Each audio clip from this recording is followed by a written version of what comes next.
bugun men 2000 yoshdan, 25 yoshdan va taqabun yoshdan oshgan pensionerlar uchun beriladigan qo'shimcha to'lovlar haqida juda muhim ma'lumotni tushuntiraman. Bu mavzu har bir oilaga tegishli. Chunki deyarli hammamizning uyimizda ota-ona, buva, qarindosh yoki qo'shni pensioner bor. Eng ko'p uchraydigan muammo shuki, odam 7000 yoshga to'ladi, 75 yoshga kiradi yoki 2000 yoshdan oshadi. Lekin unga qanday qo'shimcha pul tushishi kerakligini bilmaydi. Ba'zilar menga avtomatik qo'shiladi deb kutadi. Ba'zilar esa umuman bu haqda eshitmagan bo'ladi. Men bugun sizga bu qo'shimcha to'lovlar kimlarga berilishini, kimlarga berilmasligini, qaysi holatda pul kamayishi yoki umuman chiqmasligi mumkinligini, nima uchun ayrim pensionerlar bir xil yoshda bo'lsa ham har xil summa olishini oddiy tilda tushuntiraman. Videoni oxirigacha ko'ring. Chunki aynan oxirida men tekshirish, ariza berish va xatolik bo'lsa to'g'rilatish bo'yicha aniq qadamlarni aytaman. Hozirning o'zida kanalga obuna bo'ling, videoga like bosing.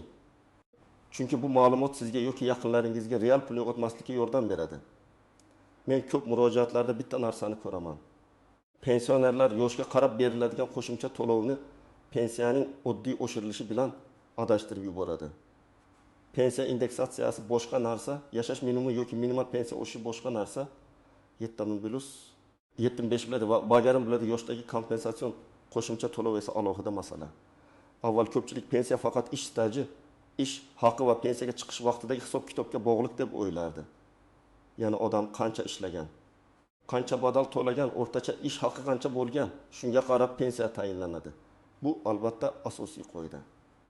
Lekin keyingi yillarda yoshi katta pensionerlarni qo'llab-quvvatlash uchun alohida yosh toifalari bo'yicha ustama to'lovlar joriy qilingan. Amaliyotda bu 7000 yoshdan oshganlar, 7005 yoshdan oshganlar va taqasun yoshdan oshganlar uchun alohida qo'shimcha sifatida ko'rinadi.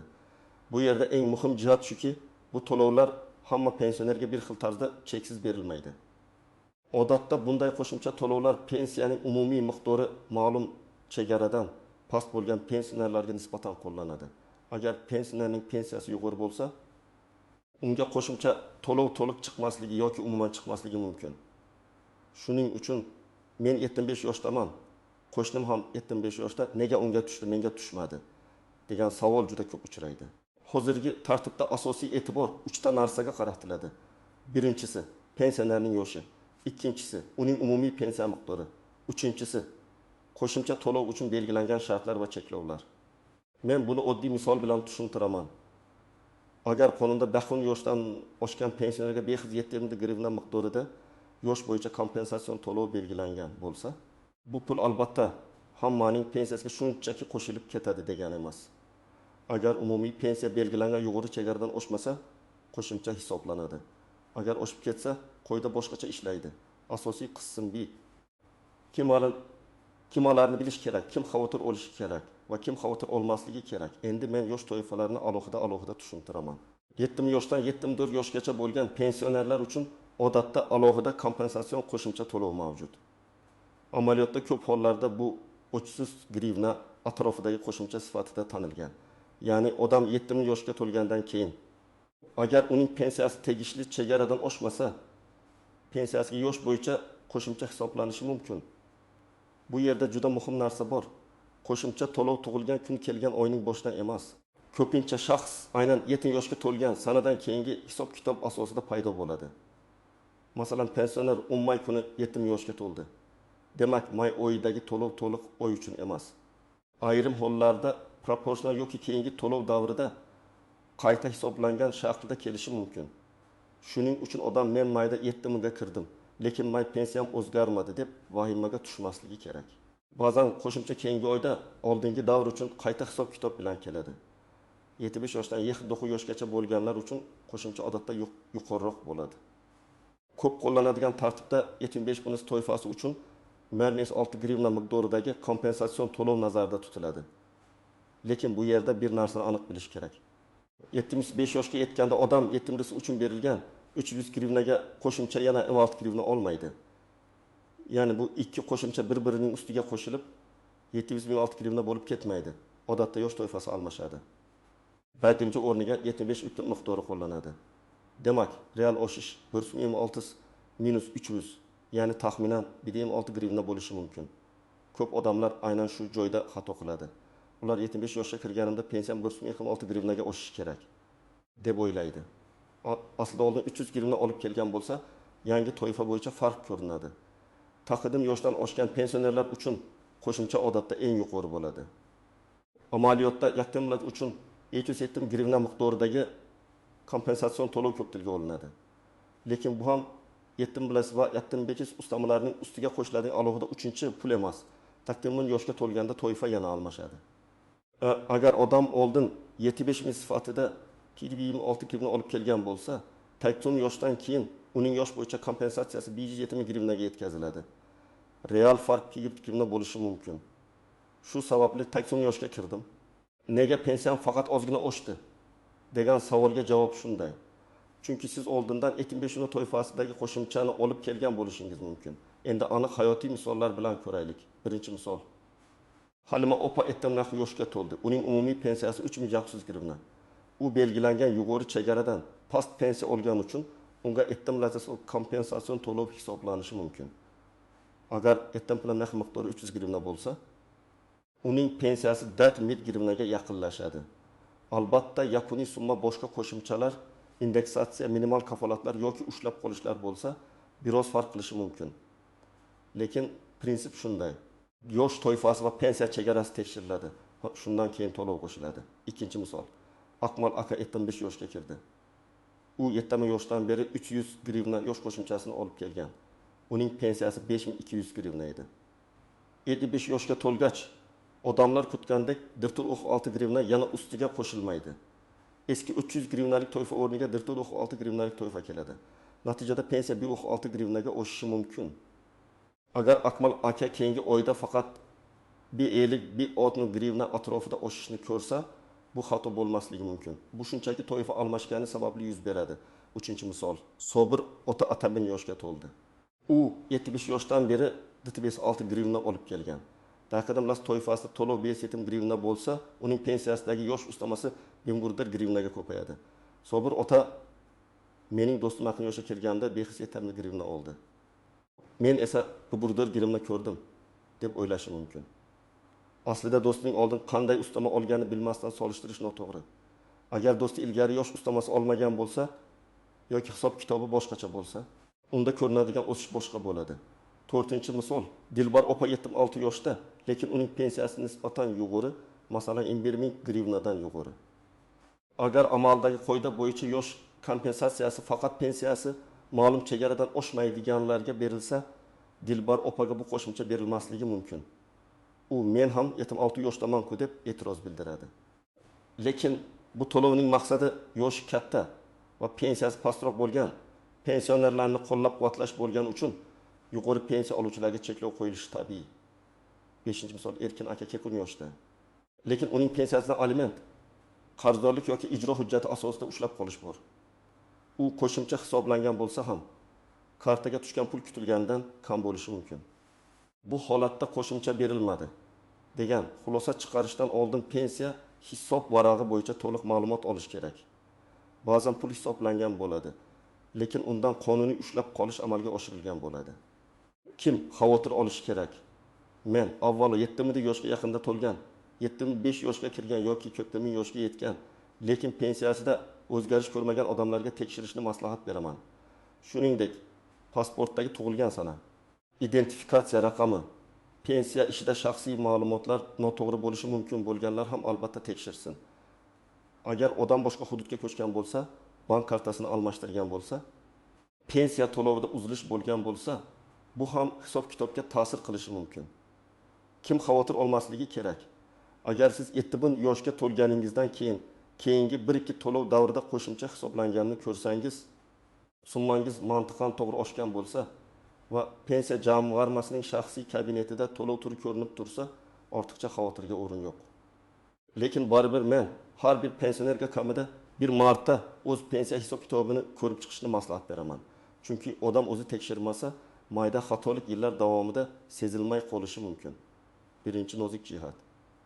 Yosh qo'shimchalari avtomatik tayinlanishi mumkin, lekin avtomatik tizim ham har doim ideal ishlaydi degani emas. Agar ma'lumotlar bazasida tug'ilgan sana noto'g'ri kiritilgan bo'lsa, familiya o'zgargan bo'lsa, hujjatlar eski bo'lsa, tizim odamni kerakli to'yfaga o'z vaqtida o'tkazmasligi mumkin. Masalan, pasportda tug'ilgan sana 25 iyun bo'lsa, pensiya ishida texnik xato bilan 25 iyul yozilgan bo'lishi mumkin. Bunday holda qo'shimcha bir oy kechikishi mumkin. Bu mayda ko'rinsa ham pensiyon uchun har bir oy muhim. Ikkinchi nozik jihat pensiya miqdori chegarasi. Ko'p tartiblarda yosh bo'yicha kompensatsion to'lov pensiyasi belgilangan chegaradan oshmaydigan odamlarga beriladi. Masalan, amaliyotda 10.340 grivna 35 tiyin kabi chegara tilga olinadi. Bu raqam o'zgarishi mumkin. Shuning uchun har doim amaldagi sanaga qarab tekshirish kerak. Agar pensiyaning pensiyasi shu chegaradan past bo'lsa, qo'shimcha to'lov masalasi ko'rib chiqiladi. Agar pensiya undan yuqori bo'lsa, qo'shimcha berilmasligi mumkin. Bu yerda odam o'zini boshqa odam bilan emas, amaldagi qoida bilan solishtirishi kerak. Uchinchi nozik jihat minimal pensiya kafolatlari bilan yosh ustamasi aralashib ketadi. Ayrim 70 yoshdan oshgan pensionerlar uchun agar ularda yetarli sug'urta staji bo'lsa, pensiyaning umumiy miqdori ma'lum minimal darajadan past bo'lmasligi kerak degan kafolatlar ham bo'lishi mumkin. Masalan, 70 yoshdan oshgan va to'liq stajga ega odam uchun pensiya ma'lum minimal summaga yetkazilishi mumkin. Bu yosh kompensatsiyasidan alohida mexanizm bo'lishi mumkin. Natijada pensiyalarning to'lovida bir nechta tarkibiy qism bo'ladi. Asosiy pensiya, indeksatsiya, yosh kompensatsiyasi, minimal kafolatgacha yetkazish, ayrim hollarda alohida maqom bo'yicha ustamalar. Kartaga esa bitta umumiy summa tushadi. Shuning uchun odam qaysi pul nimadan iboratligini ko'rmaydi va chalkashadi. 4-nozik jihat ishlayotgan pensionerlar. Agar pensioner rasmiy ishlayotgan bo'lsa, uning pensiya qayta hisob kitobi, indeksatsiyasi yoki ayrim qo'shimchalari boshqa tartibda qo'llanishi mumkin. Yosh kompensatsiyasi bo'yicha ham amaldagi qonunchilikdagi shartlarni tekshirish kerak. Men har doim ishlayotgan pensionerlarga bitta maslahat beraman. Men ishlayapman, demak menga hech narsa berilmaydi deb o'ylamang. Lekin men ishlayapman, baribir hammasi to'liq beriladi deb ham xulosa qilmang. Eng to'g'ri yo'l pensiya jamg'armasidan aynan sizning pensiya ishingiz bo'yicha yozma yoki elektron javob olish. 5-nozik jihat chet elda yashayotgan yoki vaqtincha boshqa davlatda bo'lgan pensionerlar. Agar pensioner pensiyani bank kartasiga olayotgan bo'lsa, u chet elda bo'lsa ham ayrim to'lovlar davom etishi mumkin. Lekin shaxsni tasdiqlash, bank kartasining faol bo'lishi, to'lovni davom ettirish uchun talab qilinadigan tekshiruvlar masalasi bor. Agar pensioner uzoq vaqt to'lovni olmagan bo'lsa, karta bloklangan bo'lsa yoki shaxsiy ma'lumotlar yangilanmagan bo'lsa, qo'shimcha hisoblangan taqdirda ham pulni olishda muammo chiqishi mumkin. 6-nozik jihat nogironlik pensiyasi, boquvchisini yo'qotganlik pensiyasi yoki boshqa turdagi pensiyalar. Ba'zi odamlar men yoshga doir pensiya olmayman. Demak, 7000 bdisi qo'shimcha menga tegishli emas deb o'ylaydi. Bu masala pensiya turi va amaldagi qoida bilan bog'liq. Ayrim kompensatsion to'lovlar yoshga doir pensiya oluvchilarga. Ayrimlari esa umumiy pensioner to'yfalariga nisbatan qo'llanishi mumkin. Shuning uchun pensiya turini aniq bilish kerak. Agar odam nogironlik pensiyasi olsa, lekin yoshi 75 dan oshgan bo'lsa, u pensiya jamg'armasidan menga yosh bo'yicha kompensatsiya tatbiq etiladimi deb alohida so'rash kerak. 7-nozik jihat qo'shimcha to'lov bir oyda ko'rinmay qolsa, bu har doim rad etildi degani emas. Ba'zida qayta hisob kitob keyingi oyga o'tadi. Ba'zida bank to'lov sanasi kechikadi. Ba'zida pensiya ishi bir hududdan boshqasiga ko'chirilayotgan bo'ladi. Lekin agar 2-3 oy davomida hech qanday o'zgarish bo'lmasa, men kutib o'tirmaslikni maslahat beraman. Chunki keyin masalani hal qilish ko'proq vaqt oladi. 8-nozik jihat og'zaki javob bilan cheklanib qolmang. Sizga tegishli emas, keyin tushadi. Hammasi avtomatik degan og'zaki gaplar yaxshi, lekin huquqiy jihatdan sizga yozma yoki elektron izoh kerak bo'ladi. Agar xatolik bo'lsa, keyin aynan shu javob asosida shikoyat qilish, qayta hisob kitob talab qilish yoki yuqori idoraga murojaat qilish mumkin. Amaliy maslahatlar: nima qilish kerak, qayerga borish kerak, qanday hujjat tayyorlash kerak. Endi eng muhim amaliy qismga o'tamiz. Men sizga aniq qadamlarni aytaman. Birinchi qadam: pensionerning yoshi va tug'ilgan sanasini tekshiring. Bu juda oddiy tuyuladi, lekin ko'p xatolik aynan shu joydan boshlanadi. Pasport, ID karta yoki boshqa shaxsni tasdiqlovchi hujjatdagi tug'ilgan sana bilan pensiya jamg'armasidagi ma'lumot mos bo'lishi kerak. Ikkinchi qadam: pensiyaning umumiy miqdorini aniqlang. Faqat kartaga tushgan pulga qarab xulosa qilmang. Chunki kartaga tushgan summadan qarzdorlik bank komissiyasi yoki boshqa ushlab qolishlar ta'sir qilgan bo'lishi mumkin. Pensiya jamg'armasining shaxsiy kabineti mobil ilova. Rasmiy portal yoki hududiy bo'lim orqali pensiya hisob kitobi bo'yicha ma'lumotnoma oling. Unda asosiy pensiya ustamalar va qo'shimcha to'lovlar alohida ko'rinishi mumkin. 3-qadam, agar 75 yoki 80 yoshga to'lganingizdan keyin pensiyada o'zgarish bo'lmasa, murojaat tayyorlang.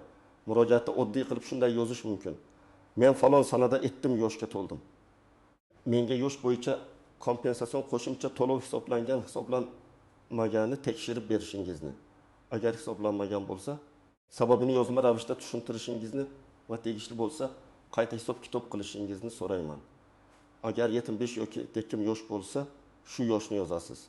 4-qadam, hujjatlarni tayyorlang. Odatda kerak bo'ladigan asosiy hujjatlar: pasport yoki ID karta identifikatsiya raqami, pensiya guvohnomasi yoki pensiya tayinlangani haqidagi ma'lumot, bank rekvizitlari. Agar familiya o'zgargan bo'lsa, nikoh yoki familiya o'zgarishini tasdiqlovchi hujjat. Agar vakil murojaat qilsa, ishonchnoma. Agar siz boshqa shaxs nomidan murojaat qilsangiz, masalan, onangiz yoki bobongiz uchun, vakolatni tasdiqlovchi hujjat bo'lishi juda muhim. 5-qadam, qayerga murojaat qilishni biling. Eng to'g'ri manzil pensiya jamg'armasining hududiy bo'limi yoki rasmiy elektron xizmati. Agar elektron kabinet mavjud bo'lsa, u orqali murojaat yuborish qulay, chunki unda murojaat sanasi saqlanib qoladi. Agar shaxsan bo'lsangiz, arizangizning bir nusxasiga qabul qilingan sana va kirim raqamini qo'ydirib oling. Bu keyin sizning qo'lingizda dalil bo'ladi. 6-qadam, javobni kuting, lekin nazoratsiz qoldirmang. Agar qonunda belgilangan muddat ichida javob kelmasa, takroriy murojaat qiling. Murojaatda oldingi arizangizning raqami va sanasini ko'rsating. Agar rad javobi kelsa, rad etish sababi aniq yozilgan bo'lishi kerak. Masalan, pensiya miqdori belgilangan chegaradan yuqori, yosh toifasi hali kelmagan, ma'lumotlar mos emas yoki boshqa asos ko'rsatiladi. Agar sabab tushunarsiz bo'lsa, izoh talab qiling. 7-qadam, noto'g'ri hisob kitob bo'lsa, qayta hisoblashni talab qiling. Masalan, odam 75 yoshga 3 oy oldin to'lgan, lekin qo'shimcha faqat hozirdan hisoblangan. Bunday vaziyatda tug'ilgan sanadan keyingi davr uchun qayta hisob kitob qilinishi kerakmi yoki yo'qmi? Albatta tekshirish kerak. Agar tizim xatosi bilan kechiktirilgan bo'lsa, pensioner o'ziga tegishli pulni oldingi davr uchun ham talab qilish huquqiga ega bo'lishi mumkin. 8-qadam, har yili kamida bir marta pensiya tarkibini tekshiring. Men buni hamma pensionerlarga tavsiya qilaman. Chunki pensiya qonunchiligi o'zgaradi, minimal kafolatlar o'zgaradi, indeksatsiya bo'ladi, yosh toifasi almashadi, bank rekvizitlari yangilanadi. Agar odam o'z hisobini kuzatib borsa, xatolikni vaqtida ko'radi. 9-qadam. Yaqinlaringizga yordam bering. Ko'p 70 yoshdan oshgan odamlar internetdan foydalana olmaydi. Elektron kabinetga kira olmaydi. Hujjatlarni skaner qilib yubora olmaydi. Farzandlar, nevaralar, qo'shnilar yordam bermasa, ular o'zlariga tegishli to'lovni bilmay qolishi mumkin. Shuning uchun men yosh tomoshabinlarga alohida aytaman. Bugun telefoningizni olib, onangiz, otangiz, buvinggiz yoki bobongizning pensiya yoshini va to'lovini tekshirib bering. Bu oddiy yordam emas, bu ularning daromadini himoya qilish. Xulosa shuki, 70+75 va aqimsiz qo'shimcha to'lovlar yoshi katta pensionerlar uchun juda muhim yordamdir. Lekin bu pulni tushunishda 3 ta xatoga yo'l qo'ymaslik kerak. Birinchisi, bu ustamalar har doim hammaning pensiyasiga avtomatik va cheksiz qo'shilmaydi. Ikkinchisi, 7+75 va 8+ summalari bir-birining ustiga jamlanmaydi. Odatda yosh toifasi almashadi. Uchinchisi, pensiya miqdori. Hujjatlardagi ma'lumotlar va amaldagi cheklovlar natijaga ta'sir qiladi. Men sizga maslahat beraman. Agar siz yoki yaqinlaringiz 70-75 yoki yaqin yoshga to'lgan bo'lsa, pensiya tarkibini tekshiring. Kerak bo'lsa pensiya jamg'armasiga murojaat qiling. Og'zaki javob bilan cheklanmay, yozma izoh oling.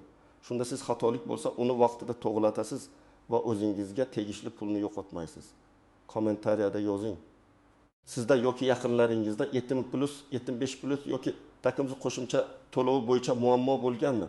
Pensiya o'z vaqtida oshganmi yoki yo'qmi? Videoga like bosing, kanalga obuna bo'ling va bu videoni albatta ota-onangiz, buvingiz, bobongiz yoki pensioner tanishlaringizga yuboring. Chunki bitta to'g'ri ma'lumot kimningdir har oy oladigan puliga bevosita ta'sir qilishi mumkin.